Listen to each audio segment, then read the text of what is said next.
reason why we're here is we're talking about school discipline. As educators, what comes to mind when you think of it from your point of view?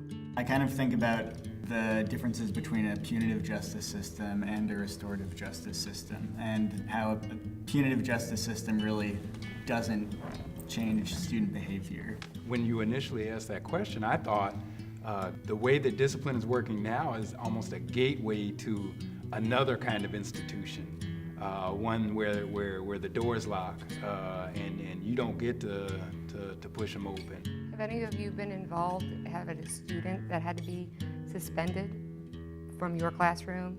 Absolutely. That's got to be a really bad day at work. Yeah, I mean, it's not ideal. No. I mean, yeah, it's certainly if it's a kid that you reported that behavior and then that behavior is what got them suspended, it doesn't feel good. When you suspend a kid, that you're telling them that their behavior is unfavorable, and if they do that behavior impulsively, you're telling them that their natural behavior is not welcome in the classroom.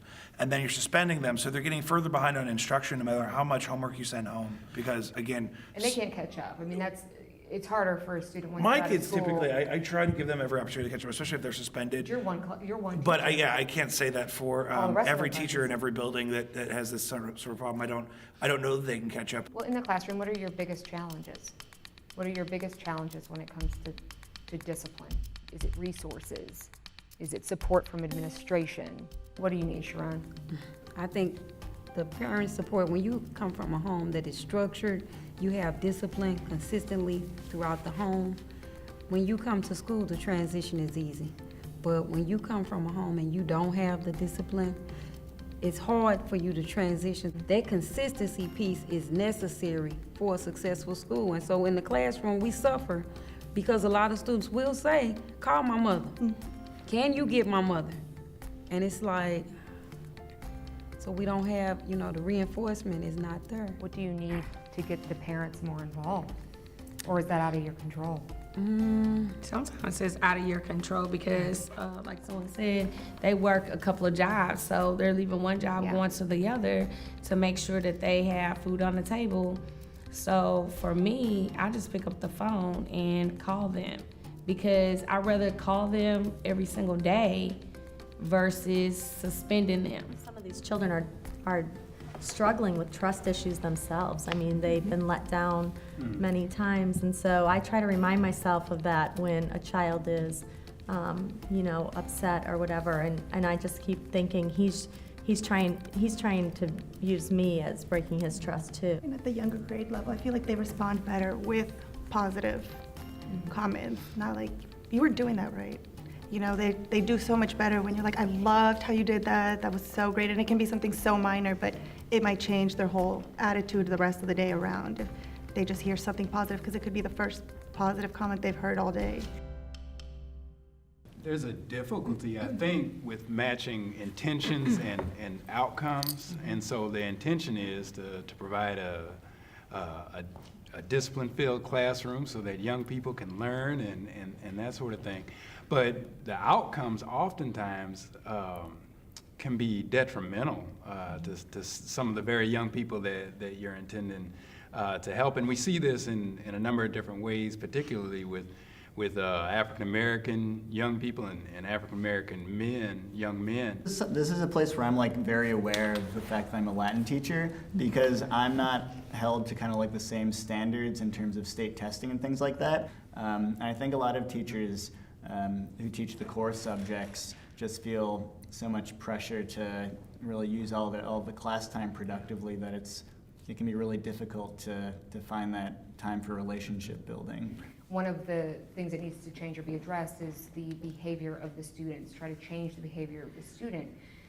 But you kind of also have to work with the teacher, and maybe for some teachers, is change the mindset of the teacher and how they approach the student.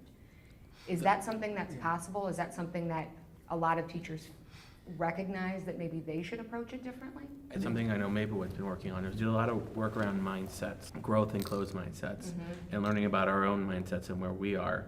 And a lot of work also around equity. Where our mindsets are, what background we're bringing into the situation, what presumptions are we having that my life experiences are affecting the interaction with the student.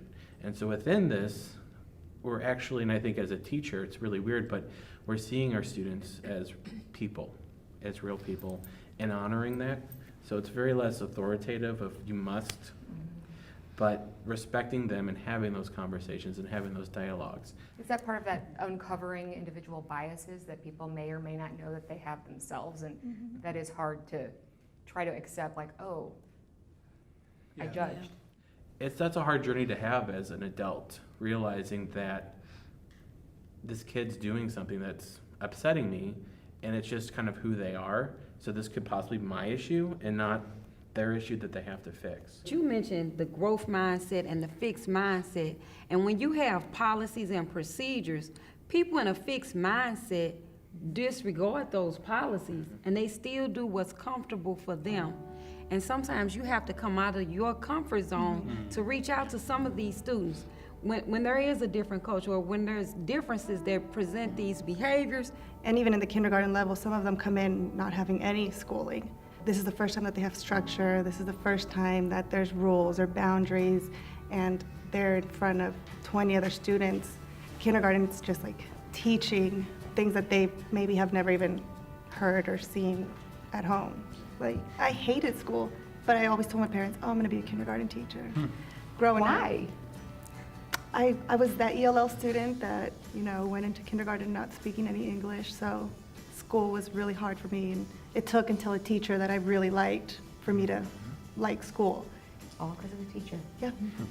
So you have to think about that when you are teaching. You might be that one important person in that student's life that will just change how they feel about school.